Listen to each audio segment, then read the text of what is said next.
This is the Dollemore Daily. Hi, I'm Mike Greiner from the Democratic Activist Channel, still sitting in for Jesse while he's finishing his move up from California to D.C. I understand he's getting settled in. Hopefully things are going a little bit more smoothly than they were last week when he had that freak snowstorm. At any rate, Jesse himself should be back soon, but in the meantime, the news never stops, so let's talk politics. Well, in this case, I want to start out with kind of a personal story where I received a very disturbing email from a friend of mine earlier today. It turns out that a couple who are very dear friends of my wife and I are seriously ill with COVID. This friend asked us to say prayers because the husband, seems like he's out of the woods, but the wife is still on oxygen in the hospital. I guess the doctors are trying to get her off the oxygen so she'll be able to come home. So certainly our fingers are crossed and we're saying prayers for both of them. What's more is this woman is actually a nurse, somebody who would have been vaccinated multiple times, and so it shows that none of us are really safe from this virus. So within that context, you can imagine my surprise when I saw on Twitter that the latest recommendation for a miracle cure for COVID is, wait for it, drinking your own piss. Yes, I honestly thought this was a joke at first, as I'm sure you do too, but just take a look at this video.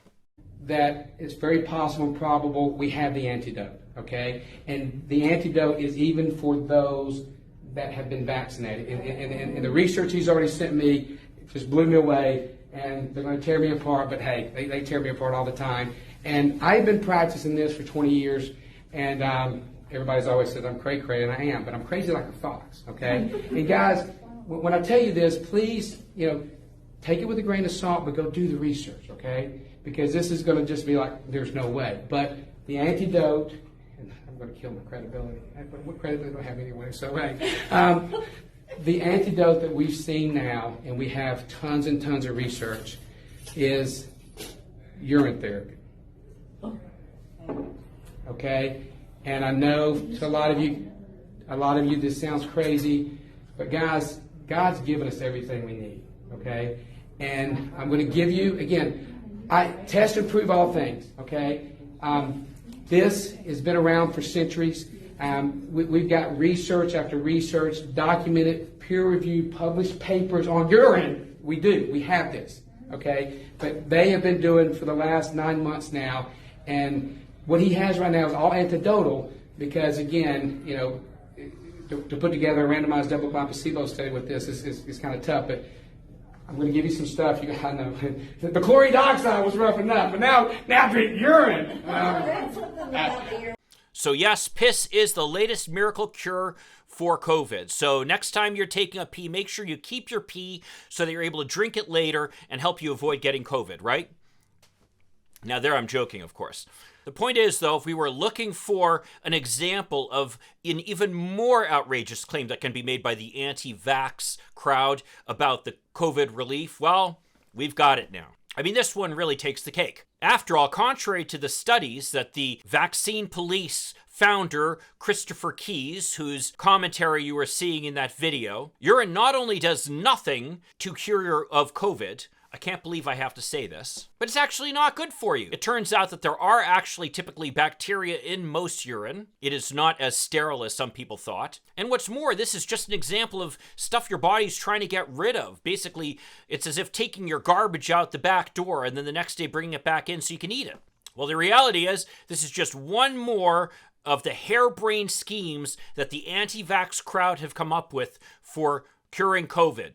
I mean, of course, we remember hydroxychloroquine, also known as HCQ, which was early on promoted by President Trump as being a miracle cure. I mean, let's just take a look at this video. And a lot of good things have come out about the hydroxy. A lot of good things have come out. And you'd be surprised at how many people are taking it, especially the frontline workers, before you catch it. The frontline workers, many are taking it. I happen to be taking it. Hydroxychloroquine? I'm taking it, hydroxychloroquine. When? Right now, yeah. A couple of weeks ago, I started taking it. Because I think it's good. I've heard a lot of good stories. Yes, there he is advocating that we take an anti-malarial drug to treat COVID. This, I guess, is after he found that taking bleach wouldn't help. After HCQ, of course, came ivermectin. Now, this proposal was ridiculed as being an example of using a horse dewormer to cure COVID. And indeed, veterinarians do use ivermectin to cure horses of worm infestations. But to be fair, it can also be used to treat parasitic infections in humans as well, and it is approved for that. And before the piss theory was proposed, we had some argue that somebody was miraculously cured from COVID by taking Viagra.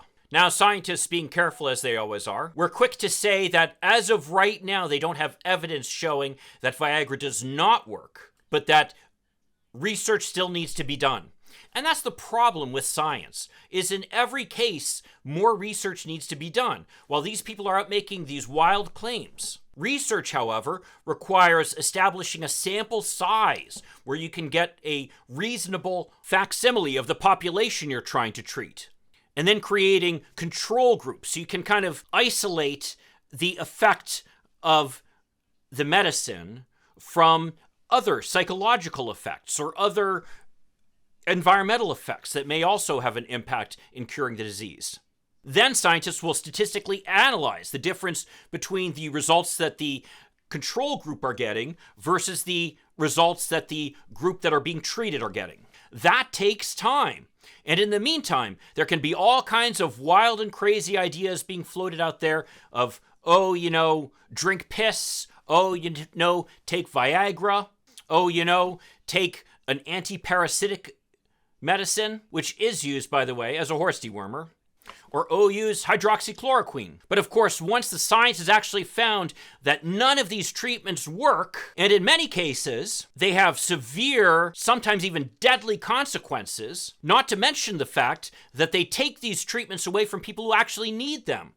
I mean, if you are someone who's dealing with a parasitic infection, you need ivermectin. And yet there was a shortage of it as a result of people taking it for COVID, which it doesn't help.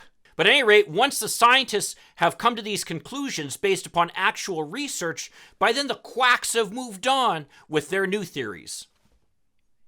Literally, the scientists can't keep up with the quackery from one week to the next. Well, I have to admit that I never would have imagined people actually recommending that you drink your own urine to treat COVID. And it's hard to imagine that they'll come up with an even crazier idea, but who would have imagined they would have come up with urine in the first place? The point is that this anti-vax crowd are going to such incredible lengths to avoid simply taking the vaccine. It's so ridiculous. If there's one thing that the research has been absolutely consistent on, it's that people who are vaccinated are less likely to get COVID, they're less likely to be hospitalized for COVID, and they're less likely to die from COVID. And the differences aren't just by a little. Check out these charts here. I mean, it's easy for us to think that with Omicron being less deadly than some of the previous versions of this disease, that we don't need to worry about it. But I can assure you, having heard about my friend who is in serious shape in the hospital right now, this is not a virus to be taken for granted. I mean, at this point, it appears, as my wife has pointed out, by the way, that the only reason some of these anti-vax people continue to refuse to get vaccinated is simply because the experts are telling them to. And how is that a way to make a decision about something that could potentially affect the lives of yourself and your loved ones? Well, if you agree with me or disagree with me, I'd love to see your comments down below. And again, if you could check out my channel, Democratic Activist, we'll also post a link to that below. I'll see you in the next video. In the meantime, let's hope for continued progress. Thank you.